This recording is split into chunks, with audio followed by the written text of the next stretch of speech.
जय हिंद दोस्तों, नमस्कार। स्वागत है आपका सिलेक्शन गुरुजी ऑनलाइन के ऑफिशियल यूट्यूब चैनल पर। आज हम बात करने वाले हैं हिंदी के वे प्रश्न जो कि लगातार परीक्षाओं में पूछे गए हैं और आगे भी पूछे जाने की प्रबल संभावना है। यदि आपको और भी ढेर सारे प्रैक्टिस सेट जिसके देखने हैं तो आप प्लेलिस्ट में जाएं और वहां से आपको ढेर सारे इसके वीडियोस मिल जाएंगे। आज का पहला प्रश्न है, शंकर का सही संधि विच्छेद क्या है?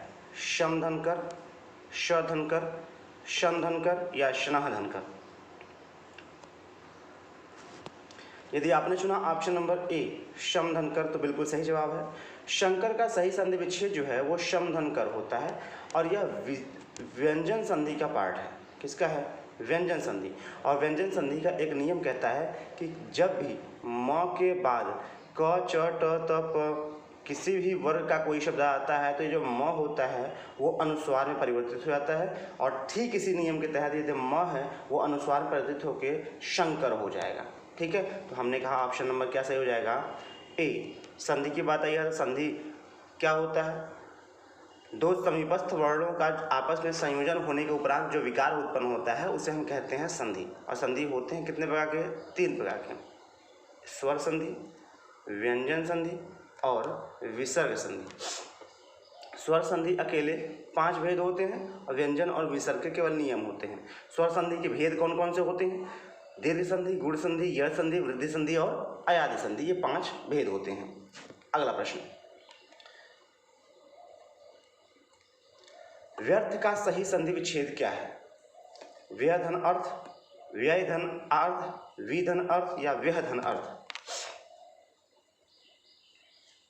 यदि आपने चुना ऑप्शन नंबर सी तो बिल्कुल सही जवाब है। विधन अर्थ से व्यर्थ हो जाएगा और यह जो है यह संधि का पार्ट है। यह संधि का जो है उदाहरण है। और यह संधि किसका भेद होता है? यह होता है स्वर संधि का भेद। अभी मैंने आपको बताया स्वर संधि के अंतर्गत 5 भेद होते हैं। कौन कौन से? दीर्घ संधि, गुण संधि, यड़ संधि, वृद्धि संधि, अयादि संधि। और यड़ संधि कहता है कि ई और अ आपस में मिलेंगे तो ये य बनाएगा। ठीक है, तो आपने कहा वी में ई है और अर्थ में अ है तो ई और अ मिलकर य बन गया, तो वहां से निकल के आ गया व्यर्थ। ठीक है, विधन अर्थ का मतलब क्या हो जाएगा? व्यर्थ हो जाएगा। संधि होके क्या हो जाएगा? व्यर्थ हो जाएगा। अगर यह व्यधन अर्थ करते तो ये व्यार्थ हो जाता है ना, यहाँ अ यहाँ यह आ हो जाता है। और यहाँ व्यधन अर्थ तो यहाँ पे तो कोई मतलब ही नहीं निकल रहा है, डायरेक्ट थ आ जा रहा है, तो यहाँ पे संधि ही नहीं हो पाएगी। ठीक है, और संधि अभी हमने बताया कितने होते हैं? 3 होते हैं, स्वर, व्यंजन, विसर्ग। निष्फल किस प्रकार की संधि है? स्वर संधि, व्यंजन संधि, विसर्ग संधि या फिर गुण स्वर संधि? यदि आपने चुना ऑप्शन नंबर सी विसर्ग संधि तो बिल्कुल सही जवाब है। निष्फल जो है उसका संधि विच्छेद होता है निह धन फल, निह धन फल। और ये जो निह है ये विसर्ग है, विसर्ग जाकर के खटकोड़ स बन जाता है और ये हो जाता है निष्फल। ठीक है, तो ये विसर्ग संधि का पार्ट है और आपने कहा ऑप्शन नंबर सी सही हो जाएगा। छंदमाला किसकी रचना है? देवकवि, भिखारीदास, केशवदास, मतीराम? यदि आपने चुना ऑप्शन नंबर सी तो बिल्कुल सही जवाब है। केशवदास बिल्कुल सही हो जाएगा। केशवदास ने छंदमाला की रचना की। गिराना किस प्रकार की क्रिया है? यौगिक क्रिया, नाम धातु क्रिया, प्रेरणार्थक क्रिया, संयुक्त क्रिया? यदि आपने चुना ऑप्शन नंबर सी प्रेरणार्थक क्रिया तो बिल्कुल सही जवाब है। देखिए, गिराना जो होता है वो प्रेरणार्थक क्रिया के अंतर्गत आता है। क्रिया की बात कर लेते हैं थोड़ा सा। क्रिया जो होता है वो 2 आधारों पर वर्गीकृत किया जाता है। एक होता है कर्म के आधार पर, यानी इसको प्रयोग के आधार पर भी कहते हैं, और एक होता है रचना के आधार पर। कर्म के आधार पर जो होता है वो 2 होते हैं केवल। कौन कौन से? अकर्मक और सकर्मक। ठीक है, अकर्मक तो जिसमें कर्म नहीं होता है और सकर्मक मतलब जिसमें कर्म होता है। और सकर्मक के भी 2 भेद होते हैं। कौन कौन से? एक होता है एक कर्मक, एक होता है द्विकर्मक। ठीक है, एक कर्मक जिसमें एक कर्म केवल हो और द्विकर्मक का मतलब जिसमें 2 कर्म हो। अब रचना के आधार पे 6 होते हैं, जैसे सामान्य धातु हो गया, ठीक है, सामान्य क्रिया हो गया, नाम धातु क्रिया हो गया, संयुक्त क्रिया, प्रेरणार्थक क्रिया और पूर्वकालिक क्रिया और एक अनुकरणात्मक क्रिया। ठीक है, तो ये 6 होती है रचना के आधार पर। तो उसी में से प्रेरणार्थक क्रिया है, जब क्रिया स्वयं ना होकर किसी के द्वारा करवाया जाता है तो वो वहाँ पे क्या होता है, प्रेरणार्थक क्रिया होता है, मतलब किसी और को भी आप उसमें सम्मिलित करते हैं। गिरना जब होता तो केवल अपने होता, तो गिराना का मतलब किसी और को भी आपने सम्मिलित किया, तो वहाँ प्रेरणार्थक क्रिया हो जाता है। अगर यही पे हो जाता गिरवाना तो वो भी प्रेरणार्थक होता, लेकिन प्रेरणार्थक के अंतर्गत भी 2 भेद होते हैं। कौन कौन से? प्रथम प्रेरणार्थक और द्वितीय प्रेरणार्थक। तो गिराना प्रथम प्रेरणार्थक है। अगर ये हमसे कहते गिरवाना, है ना, गिरवाना अगर कहते तो हम कहते ये द्वितीय प्रेरणार्थक हो जाएगा। ठीक है, अगला प्रश्न, विशिष्ट का विपरीतार्थक शब्द क्या है? अति विशिष्ट, सामान्य, असाधारण या फिर असामान्य।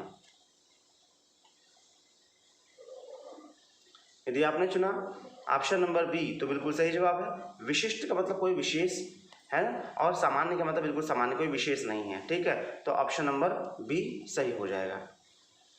साकार का विपरीतार्थक शब्द क्या है? आकार, निराकार, प्रकार या फिर विकार। यदि आपने चुना ऑप्शन नंबर बी निराकार तो बिल्कुल सही जवाब है। साकार का मतलब होता है स्व आकार, आकार के साथ। ठीक है, और निराकार का मतलब निधन आकार। ठीक है, वो जो विसर्ग है वो र का रूप ले लेता है और निराकार हो जाता है, यहाँ विसर्ग संधि होगा निराकार में। तो आपने कहा साकार का मतलब आकार जिसमें हो, और निराकार मतलब जिसका कोई आकार न हो। ठीक है, तो साकार का विलोम क्या हो जाएगा? निराकार हो जाएगा। अगला प्रश्न, शुद्ध वाक्य क्या होगा? इस लड़की में दही गिरा दी, बिल्कुल गलत है। यहाँ इस लड़की में दही गिरा दी, ये तो गलत बात है। आइए, इस लड़की ने दही गिरा दिया, इस लड़की का दही गिरा दिया, गलत है। इस लड़की की दही गिरा दिया, गलत है। इस लड़की से दही गिरा दी, गलत है। तो कौन सही हो जाएगा? ऑप्शन नंबर ए सही हो जाएगा, इस लड़की ने दही गिरा दिया। भविष्य में होने वाला के लिए एक शब्द क्या है? भावी, भविष्यवक्ता, अतीत या पुरातन। यदि आपने चुना ऑप्शन नंबर ए तो बिल्कुल सही जवाब है। भविष्य में जो भी काम होने वाला है उसे हम भावी कहते हैं। जैसे आपने सुना होगा कि ये हमारे गांव के भावी प्रधान हैं, ये हमारे क्षेत्र के भावी विधायक हैं, है ना। भावी का मतलब होता है भविष्य में होने वाले। ठीक है, तो भावी, भविष्य में होने वाला का एक शब्द क्या हो जाएगा? भावी। जो भविष्य बताता है वो भविष्यवक्ता होता है। अतीत का मतलब भूत होता है, यानी भूतकाल की बात जो होती है वो अतीत होती है। अब पुरातन मतलब बहुत प्राचीन, बहुत पुरानी चीज़ों को पुरातन कहते हैं। निम्न में से कौन सा गणेश का पर्यायवाची नहीं है? गजानन, विघ्नेश, विनायक, ये तीनों के तीनों गणेश के पर्यायवाची हैं। और है कौन सा नहीं? विष्णु या फिर गोविंद, ये गणेश का पर्यायवाची नहीं है। जब वह गाता है तब सभी शांत रहते हैं। इस वाक्य में जब वह गाता है, यहाँ गाता होगा, यहाँ पे गाता होगा। जब वह गाता है क्या है? संज्ञा उपवाक्य, विशेषण उपवाक्य, क्रिया विशेषण उपवाक्य या इनमें से कोई नहीं। यदि आपने चुना ऑप्शन नंबर सी तो बिल्कुल सही जवाब है, क्रिया विशेषण उपवाक्य। जब वह गाता है तब सभी शांत रहते हैं। कब वह गाता है? देखिए, क्रिया विशेषण जो होता है वो अव्यय का भेद होता है।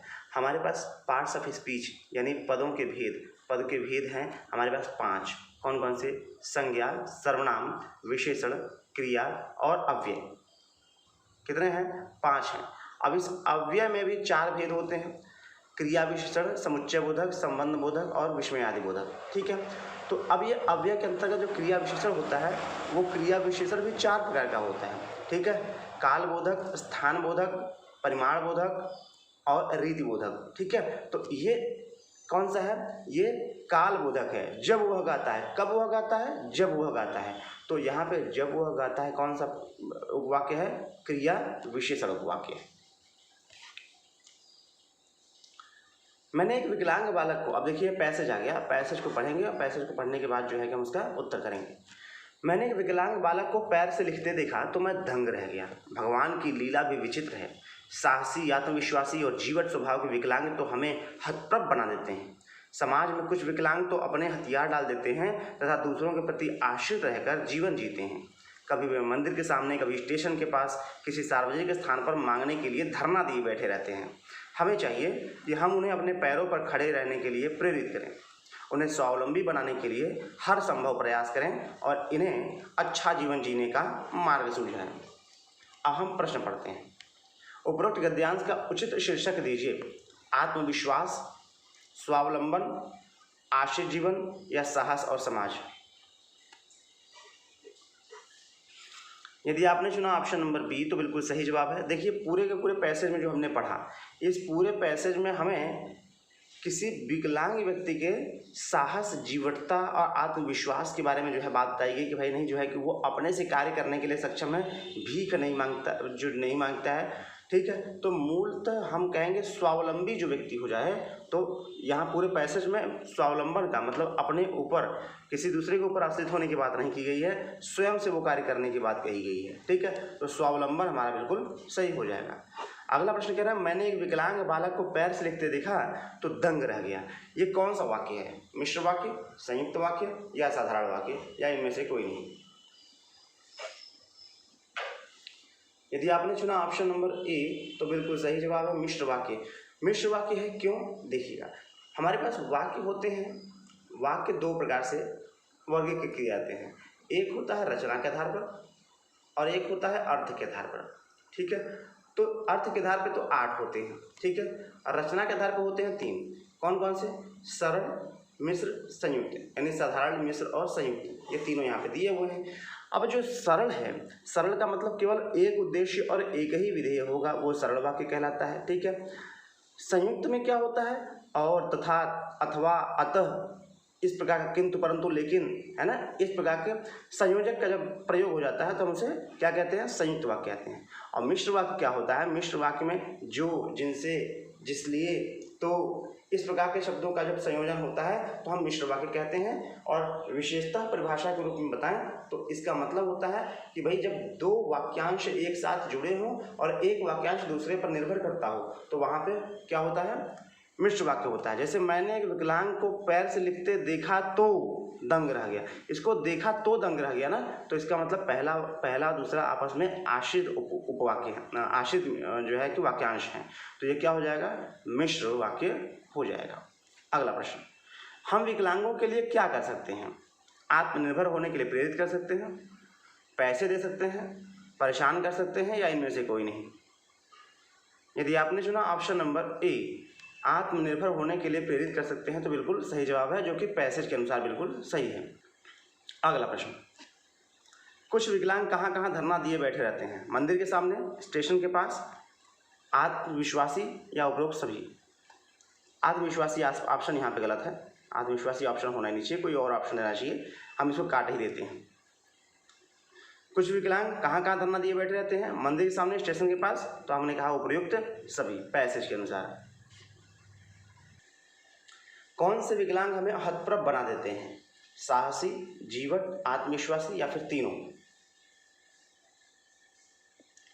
यदि आपने चुना ऑप्शन नंबर डी ये तीनों तो बिल्कुल सही जवाब है। पैसेज का आप पहली ही लाइन देखिएगा तो आपको पता चलेगा। पहली लाइन में क्या कह रहा है ये, भगवान की लीला विचित्र है, साहसी, आत्मविश्वासी और जीवट स्वभाव के विकलांग तो हमें हतप्रभ बना देते हैं, ठीक है। तो यहीं से यह प्रश्न लिया गया है और पूछ रहे हैं हमसे कौन से विकलांग हमें हतप्रभ बना देते हैं, तो आप कहेंगे साहसी, जीवट और आत्मविश्वासी, ये तीनों। अगला प्रश्न पैसे से हटकर आ गया, मूर्धन्य ध्वनियाँ कौन सी हैं? मूर्धन्य ध्वनियाँ, चलिए, च छ ज झ, ट ठ ड ढ अड़, त थ द ध या प फ ब भ म। यदि आपने चुना ऑप्शन नंबर बी ट ठ ड ढ अड़ तो बिल्कुल सही जवाब है। मूर्धा, जब आप इनको बोलते हैं तो आपकी जुबान मुड़ती है, ट ठ, जब आप बोलेंगे तो आपकी जुबान जो है कि मुड़ जाती है, उसी को कहते हैं मूर्धन्य, ठीक है। तो मूर्धन्य ध्वनियाँ हो गई ट ठ ड ढ अड़, और इसके अलावा री ऋषि, र और खटकोड़ वाला स, ये भी मूर्धन्य के अंतर्गत आते हैं। आइए सबकी बात कर लेते हैं। च छ ज झ ञ, ठीक है, और श, ठीक है, और ई और य, ये सारे के सारे आते हैं तालु के अंतर्गत। किसके अंतर्गत आते हैं? तालु के अंतर्गत। ये त थ द ध न, त थ द ध न, इसके बाद ल स, ये आते हैं दंत के अंतर्गत। प फ ब भ म, ठीक है, और उ ये आते हैं आपके ओष्ठ के अंतर्गत। एक ही बचता है आपका क ख ग घ, यानी क ख ग अंग मतलब क वर्ग, और इसके बाद अ आ ह, ये आते हैं कंठ के अंतर्गत। ठीक है, तो ये जो है कि उच्चारण स्थान है, ये बहुत इंपॉर्टेंट है। अगर नहीं समझ में आया है तो हल्का सा रिवाइंड करके फिर से देखिएगा, और बहुत इंपॉर्टेंट है, पूरा उच्चारण स्थान एक बार में क्लियर हो गया है। चलिए अगला प्रश्न। अगला प्रश्न क्या है, ये अंतिम प्रश्न है। श का उच्चारण स्थान क्या पूछ रहा है, ये अभी मैंने आपको बताया पीछे। ठीक है, पिछले क्वेश्चन में अभी भी आपको बताया। इसका ये होमवर्क है आपके लिए, और ये होमवर्क करके आप कमेंट बॉक्स में कमेंट कीजिएगा कि भाई श का उच्चारण स्थान क्या है। यदि आपने पूरा वीडियो देखा है तो आपका बहुत बहुत धन्यवाद। वीडियो पसंद आया हो तो लाइक कर दीजिएगा, दोस्तों के साथ शेयर कर दीजिएगा, चैनल पर नए हैं तो सब्सक्राइब कर दीजिएगा। मिलते हैं अगले वीडियो में, तब तक के लिए जय हिंद, जय भारत।